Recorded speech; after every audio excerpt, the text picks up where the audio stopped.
Hello students, अगर आप REET mains की तैयारी कर रहे हैं और एक स्मार्ट स्टडी वाली प्रिपरेशन करना चाहते हैं कि हाँ मेरे पास समय बहुत कम है, जैसे एक हाउसवाइफ है उनके पास समय बहुत कम रहता है, कोई काम पर जाने वाले, कोई जॉब पर जाने वाले पर्सन भी हैं जो रीट मेंस की तैयारी कर रहे हैं, उनके पास भी समय कम रहता है, या फिर मैं कहूँ कि जो सेल्फ तैयारी कर रहे हैं वो किस दिशा में तैयारी करें, हर एक व्यक्ति के लिए ये स्ट्रैटेजी बहुत इंपॉर्टेंट होने वाली है। मैं आज आपको एक ऐसी 3 महीने की स्ट्रैटेजी बताने वाली हूं जिसमें आपका 100% सिलेबस कंप्लीट होगा।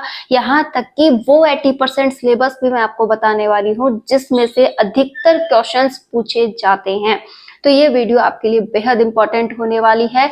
यकीन मानिए ये वो स्ट्रैटेजी है, ये वो पॉइंट्स हैं जो मैंने खुद ने भी अप्लाई किए हैं और मुझे बहुत अच्छा रिजल्ट यहाँ देखने को मिला है। ये आपके लिए भी फायदेमंद होंगे। मतलब कहने का ये है कि एक पहले से ट्राई किया हुआ पॉइंट मैं आपके सामने रखने वाली हूँ जिसे फॉलो करके आप भी एक बहुत अच्छी स्ट्रैटेजी के साथ अपने सिलेबस को कवर कर सकते हैं।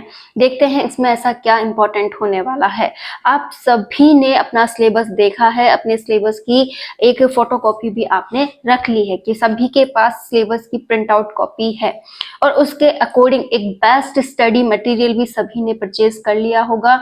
यकीन मानिए जो भी परचेज किया है बेस्ट है, कोई भी बुक कमी नहीं रखती है, सब में एक 19-20 के अंतर के साथ सभी वो तथ्य दिए जाते हैं जिन्हें अगर आप अच्छे से फॉलो कर लें तो आप भी टॉपर्स की रैंकिंग में आ सकते हैं।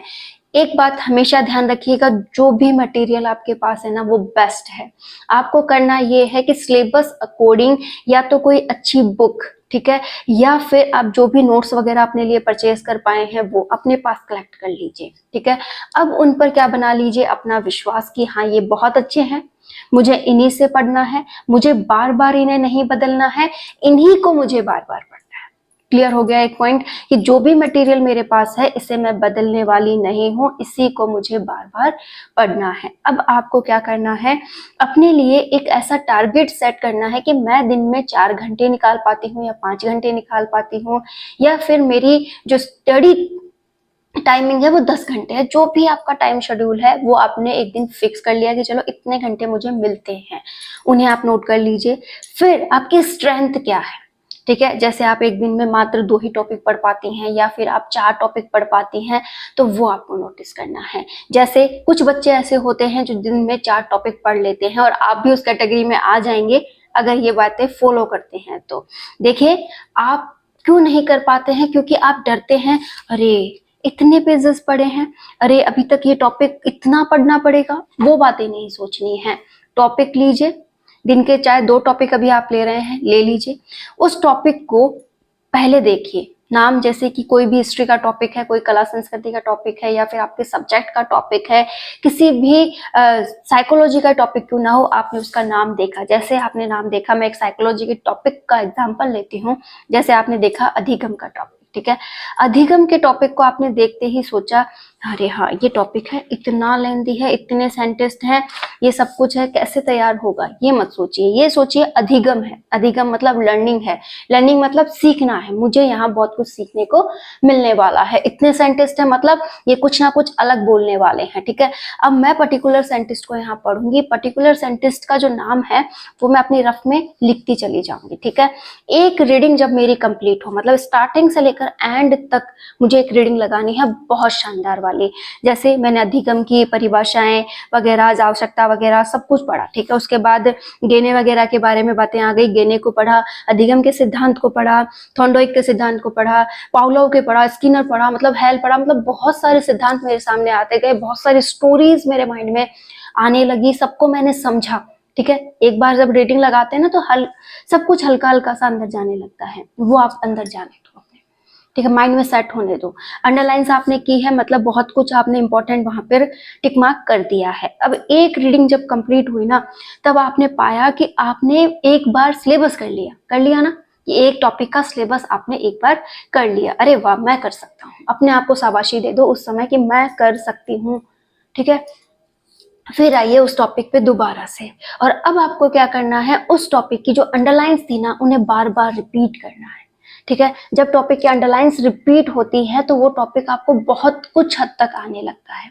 अब फिर से जाइए, फिर से उसे पढ़िए, ठीक है। इस बार जो भी इम्पोर्टेंट साइंटिस्ट थे वो क्या कहना चाहते हैं उन्हें लिख लिख कर देख लीजिए कि हाँ गेने ने ये कहा है, इनकी पुस्तक ये है, ये इस तरीके से 8 बातें कह रहे हैं, इनको ध्यान में रखना है, अधिगम के सिद्धांत ये होते हैं, इन्हें इस तरीके से मुझे पढ़ना है, पावलोव क्या कह रहे हैं, उनकी जो बातें हैं अगर मैं इसे कहानी की फॉर्म में लिखूं तो ये किस तरीके से एक छोटी सी कहानी बनती है, स्किनर क्या कहना चाहते हैं।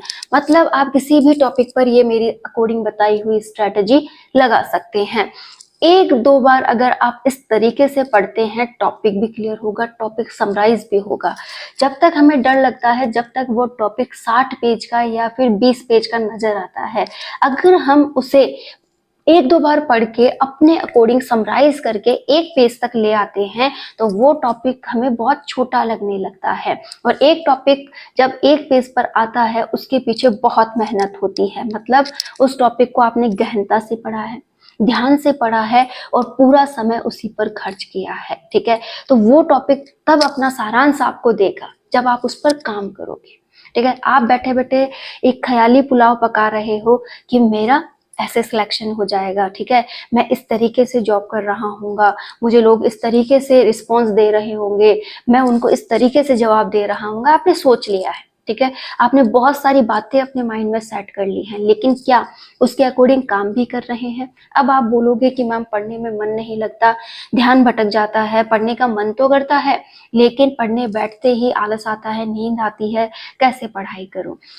जिस व्यक्ति का पूरी तरह से फोकस अपने इस काम पर आ जाएगा वो उतना ही जल्द अपने सिलेबस को कर पाएगा। इस बात को मैं आपको क्लियर कर दूं, जब आप पढ़ने बैठते हैं, आप पढ़ने भी ना बैठें तो भी आपके माइंड में अनगिनत ख्वाब चलते हैं, अनगिनत बातें चलती हैं। जैसे किसी ने मुझे कुछ कहा है तो वो बात एक दिन क्या 10 दिन आप माइंड में लिए बैठे रहते हैं, उसकी गश आपके अंदर तक बैठ जाती है। उससे मुझे ये बात कही थी, मैं उसका जवाब जरूर दूंगा, ये वो आप बहुत कुछ सोचते हैं। इसी के साथ दूसरी बात आप सोचते हैं कि नहीं मुझे ये चाहिए, ऐसी ड्रेस, ऐसी मैं उस शादी को अटेंड करूं, ये वाला काम मुझे करना है, ये गाड़ी मुझे लानी है, ये सब कुछ मुझे इस तरीके से, महिलाओं की स्पेशली इस घर को मुझे मतलब इस तरीके से सजाना है, ये वाली चीज तो मुझे घर में लानी ही है, बच्चों के लिए ये करना ही है, आज मैंने वो ड्रेस देखी थी, वो ड्रेस बहुत अच्छी थी। मतलब आपके अनगिनत ख्वाब, अनगिनत बातें अपने माइंड में आप चलाते हो।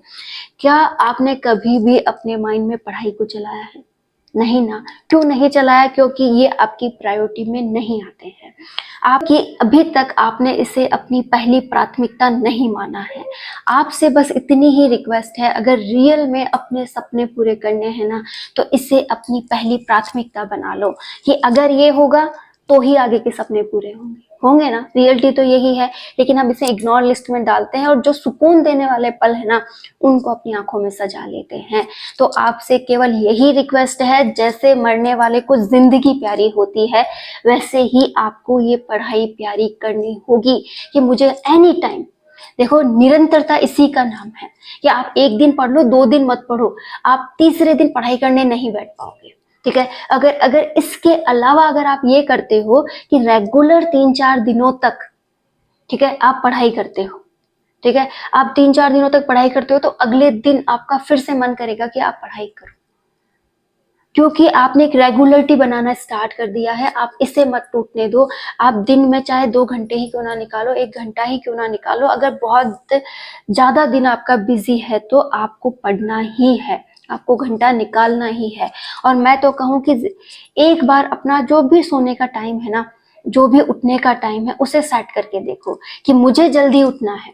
वो 1 घंटा जो जल्दी उठे या 2 घंटे जो जल्दी उठे ना, वो एक बार पढ़ाई को देकर देखो। इससे क्या होगा, पूरे दिन एक लगन लगी रहेगी कि हाँ मुझे पढ़ना है, जो मैंने सुबह तैयार किया था वैसा ही मुझे अब तैयार करना है। इस तरीके से मैं अपने टाइम को मैनेज कर सकती हूँ। हाउसवाइफ के लिए स्पेशली ये रहता है कि वो टाइम मैनेज नहीं कर पाती हैं, क्योंकि जो घर के काम है वो पूरे दिन आपको बिजी रखते हैं, लेकिन हमें इन्हें शॉर्ट करना पड़ेगा, हमें इन्हें समराइज करना पड़ेगा और अपना सारा फोकस कहाँ लाना होगा, पढ़ाई पे। काम करते करते भी हमारा टारगेट क्या होना चाहिए, ये रिवीजन होना चाहिए। तो आप जितना अच्छा अपना फोकस पढ़ाई पे लाएंगे उतना ही बेटर होगा। बिना पढ़े हम सिलेबस नहीं कर सकते। कि आप चाहें कि मैं कुछ भी ना करूं और ये सपने पूरे हो जाएं, तो ऐसा बिल्कुल नहीं होगा। आपको दिन रात अपने इस काम पे लगना होगा। और ये मत सोचिए कि एग्जाम बहुत दूर है, एग्जाम बहुत नजदीक है, आप कर सकते हैं। तो आज से आपका टारगेट होना चाहिए कि मुझे किस तरीके से पढ़ाई करनी है। मैंने अपने पर डे के टारगेट सेट कर लिए। अगर आपका लंबा टारगेट जो बनाते हो वो कंप्लीट नहीं हो रहा है तो इस तरीके से सोच लो कि 3 महीने की स्ट्रैटेजी है, मुझे 3 महीने बस लिखकर कहीं छोड़ने हैं कि 3 महीने में सिलेबस होना चाहिए, बस अब वहां तक बात कंप्लीट है। अब आ जाइए पर डे मुझे 2 बुक या 3 बुक जो है मेरी फिक्स करनी है कि पहले साइकोलॉजी का सिलेबस कर लेता हूँ और इधर मैं अपने सब्जेक्ट को कंप्लीट कर लूँ, या फिर मैं राजस्थान जीके को पढ़ लेता हूँ एक तरफ सब्जेक्ट को। अब मुझे पर्टिकुलरली पर डे 2 या 3 टॉपिक हर किसी के लेने हैं और उन्हें कंप्लीट करने का टारगेट बनाना है। अपनी कैपेसिटी के अकॉर्डिंग आप तय कीजिए कि राजस्थान जीके के 2 टॉपिक एक दिन में मेरे से हो सकते हैं, सब्जेक्ट के 2 टॉपिक भी मेरे से हो सकते हैं। तो बस उन्हें रेगुलरिटी में उस दिन का टारगेट कंप्लीट करना ही होगा, रात तक सोने से पहले वो कंप्लीट होना चाहिए। और खींच कर पढ़िए, ये मत देखिए अरे ये ऐसा है, ये मुझे आता नहीं, मैं इसे कर नहीं सकती। तो आपको क्या करना है, ना आए तो भी उसे पढ़ना है। एक बार नहीं आएगा तो 2 बार नहीं आएगा तो 3 बार नहीं आएगा, चौथी बार तो आएगा ही आएगा ना, जाएगा कहाँ। हम ही ने तो लिखा है, हम ही से तो लिखवाया गया है ये, आप में से किसी एक ने ही ये सिलेबस लिखा है ना। तो किसी ने पढ़ा, किसी ने लिखा, तो किसी को तो आएगा। तो आप अगर कोशिश करेंगे तो ये आपको जरूर आएगा। जो पॉइंट्स नहीं आ रहे हैं उन्हें आप यूट्यूब पर वीडियोस वगैरह में देख सकते हैं, वो आपको आएंगे।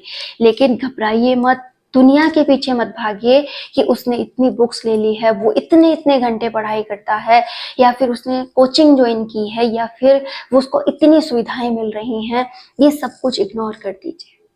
आपको करना केवल इतना है, जो भी संसाधन आपके पास है, जितना भी समय आपके पास है, बस अपनी लगन पर उसे खर्च कर दीजिए कि हाँ मुझे पढ़ना है, मैं पढ़ूंगी, मैं आगे बढ़ूंगी, इस बार मैं सिलेक्शन लूंगी।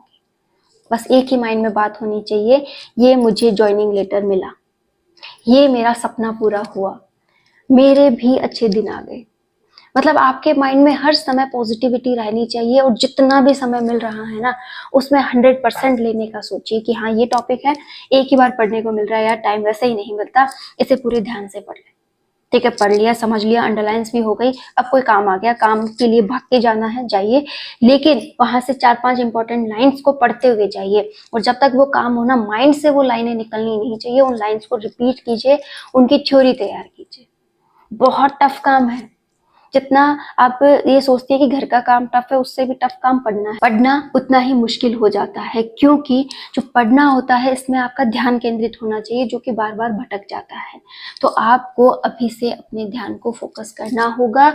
3 महीने की इस स्ट्रैटेजी में आपको ये करना है कि एक बार आप 2-2 बुक्स का कॉम्बिनेशन लेकर चलें, जैसे राजस्थान जीके और अपने सब्जेक्ट को ले लें, फिर आप साइकोलॉजी शिक्षण विद्या वाला टॉपिक लेकर के फिर से अपने सब्जेक्ट वगैरह पर काम कर लें, फिर इसी प्रकार से राजस्थान जीके वगैरह को लेकर किसी एक टॉपिक को और ऐड कर लें।